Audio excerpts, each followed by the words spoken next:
샬롬 할렐루야. 느헤미야 9장 6절. 오직 주는 여호와시라. 하늘과 하늘들의 하늘과 1월 성신과 땅과 땅 위의 만물과 바다와 그 가운데 모든 것을 지으시고 다 보존하시오니 모든 천군이 주께 경배하나이다. 아멘. 제목은 하늘들입니다. 이는 우리 눈에 보이는 하늘 외에도 여러 하늘이 있음을 암시하고 있지요. 과연 몇 개의 하늘이 존재하는 것일까요? 천국이 존재한다는 사실을 믿는 사람이라면 2개의 하늘까지는 생각할 수가 있죠. 우리가 사는 6의 세계의 하늘과 천국, 곧 영의 세계의 하늘입니다. 그런데 성경에는 하늘을 표현할 때 둘뿐 아니라 여러 개의 하늘이 있음을 강조합니다. 시편 68편 33절에 옛적 하늘들의 하늘을 타신 자에게 찬송하라. 주께서 그 소리를 바라시니 웅장한 소리로다 했고, 열왕기상 8장 27절에는 하나님이 참으로 땅에 거하시리이까 하늘과 하늘들의 하늘이라도 주를 용납지 못하겠거든 하물며 내가 건축한 이 전이오리까 말씀하였지요. 사도 바울은 내가 그리스도 안에 있는 한 사람을 아노니 14년 전에 그가 셋째 하늘에 이끌려 간 자라 하였습니다. 사도 바울이 셋째 하늘에 이끌려 갔다는 것은 첫째 하늘, 둘째 하늘, 셋째 하늘과 그 이상의 하늘도 존재한다는 사실을 암시해주고 있는 것이지요.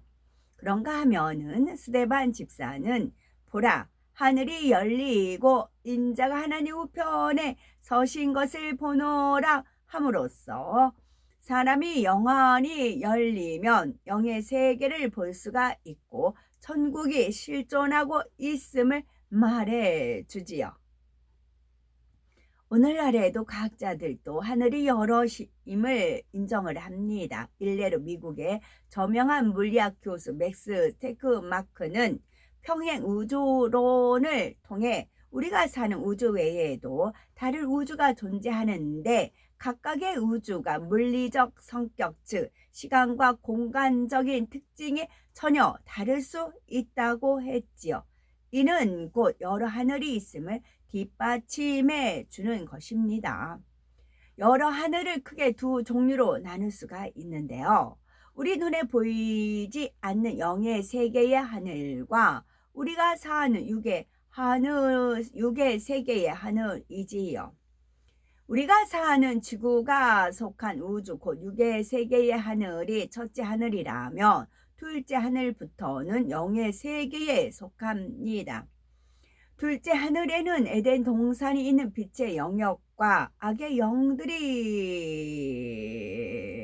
존재하는 어둠의 영역이 공존합니다. 에베소서 2장 2절에 공중권세 잡은 악한 영에 대해 나오는데 그들이 거하는 곳이 바로 둘째 하늘에 속합니다. 하나님께서는 둘째 하늘에 속한 에덴 동산의 동편을 두루 도는 화영검과 그룹들로 지키게 하셨습니다. 에덴 동산 동편은 악한 영의 세계와 빛이신 하나님께 속한 에덴 동산의 경계선이기 때문입니다. 경계선이잖아요. 경계선입니다. 생명 아담이 범죄하기 전에는 하나님께서 에덴 동산과 첫째 하늘의 모든 만물을 다스리는 권세를 아담에게 주셨지요. 하지만 아담이 범죄하여 에덴 동산에서 쫓겨난 후에는 관리가 필요했던 것입니다.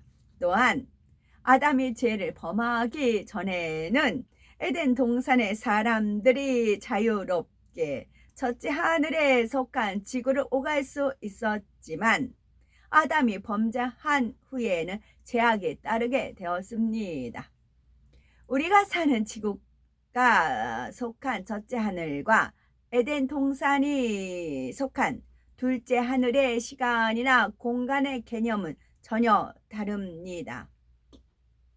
둘째 하늘에도 시간의 흐름이 존재하지만 우리가 사는 육의 세계와 같이 제한된 개념이 아닙니다.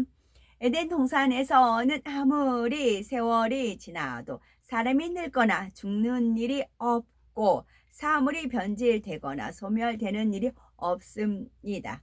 오랜 시간이 지나도 에덴 동산의 사람들은 별다른 차이를 느끼지 못하며 어찌 보면 정지된 시간 속에 살고 있는 것과 같은 느낌이지요. 공간 역시 에덴 동산에는 제약 없이 무한하게 펼쳐집니다. 만약 첫째 하늘의 공간에서 사람들이 죽지 않고 계속 태어나기만 한다면 언젠가는 포화 상태가 되어버릴 것입니다. 그러나 둘째 하늘은 공간의 제약이 없기 때문에 아무리 인구가 불어나도 좁아지거나 가득 찰 걱정은 없습니다. 셋째 하늘은 구원받은 하나님의 자녀가 장차 영원히 살게 될 천국을 말합니다. 주의 계시와 환상을 밝히 받은 사도 바울은 그가 셋째 하늘에 이끌려간 자라 낙원에서 이끌려가서 말할 수 없는 말을 들었으니 하며 셋째 하늘에 속한 낙원을 보았다고 했습니다. 각 나라마다 대통령이 사는 수도가 있는가 하면 중소 도시와 시골이 있는 것처럼 하나님의 나라인 전국에도 가장자리라 할 수 있는 낙원부터 하나님의 보호자가 있는 새 예루살렘의 성에 이르기까지 여러 처소로 구분되어 있습니다. 우리가 이 땅에 태어나 살아가면서 주님을 영접하여 얼마나 하나님을 사랑하여 아름다운 진리의 마음을 이루었는지, 얼마나 잃어버린 하나님의 형상을 되찾았는지에 따라 들어가는 천국의 처소가 달라지는 것입니다. 셋째 하늘은 둘째 하늘보다도 시간과 공간에 제약이 없는 영원한 시간과 공간을 지닌 곳입니다.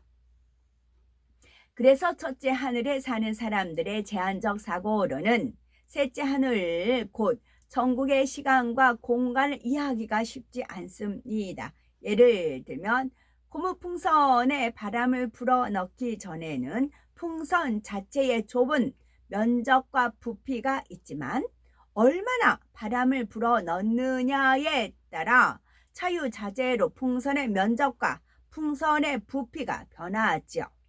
천국의 공간도 마찬가지입니다. 이 땅에서 집을 짓는다면 일정한 면적이 있어야 하고 그 안에 지을 수 있는 공간 역시 한계가 있습니다. 하지만 셋째 하늘의 공간에서는 면적이나 부피, 길이, 높이 등의 개념을 모두 초월하기 때문에 자유자재로 천국집을 지을 수가 있습니다.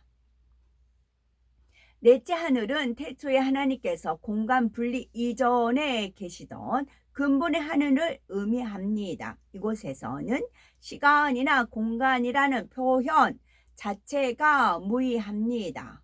시간과 공간을 초월하여 하나님께서 마음에 품기만 하셔도 즉시 이루어지는 곳이지요.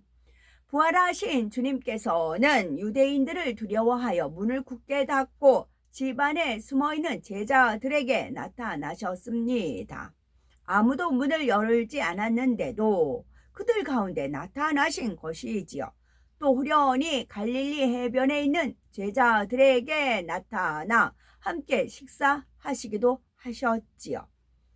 이렇게 40일 동안 이 땅에 계시다가 500여 명이 보는 가운데 구름 속으로 승천하셨습니다. 하물며 근본 하나님께서 계시던 넷째 하늘의 공간은 어떻겠습니까? 태초에 소리를 머금은 빛으로 계시면서 모든 우주 공간을 품고 다스렸듯이 창조주 하나님께서는 오늘날에도 넷째 하늘에 계시면서 첫째 하늘과 둘째 하늘, 셋째 하늘 등 모든 하늘을 지배하고 다스리십니다. 사람들은 창조주 하나님께서 다스리시는 광활하고 신비한 모든 하늘에 비하면 작은 점과 같이 제한된 공간 속에서 살아갑니다. 일생 동안 이런저런 복잡하고 어려운 일을 겪으며 풍족한 삶을 위해 아둥바둥 애를 쓰지요. 모든 하늘을 지배하고 통찰하시는 하나님 편에선 이 세상의 삶이 조금도 복잡할 것이 없고 어려울 것도 없지만 첫째, 하늘에 속한 사람들에게는 그렇지가 않죠. 예컨대 개미로서는 도무지 옮길 수 없는 큰 짐이라도 사람이 손가락 하나만 움직이며 옮길 수 있고, 도무지 건널 수 없는 물 웅덩이도 사람은 간단히 해결해 줄 수 있지요. 이같이 개미에게 어렵고 불가능한 일도 사람 편에서는 매우 쉬운 것처럼 천지전능한 하나님께서 도와주시며 능치 못할 일이 없습니다. 창조주 하나님께서는 우리의 모든 사정을 아시며 어떤 기도에도 응답하실 수가 있습니다. 아무리 낙심되는 현실에 처해도 하나님의 능력으로는 모든 상황을 반전시킬 수 있다는 믿음을 소유하여 응답받는 우리가 됩시다. 아멘.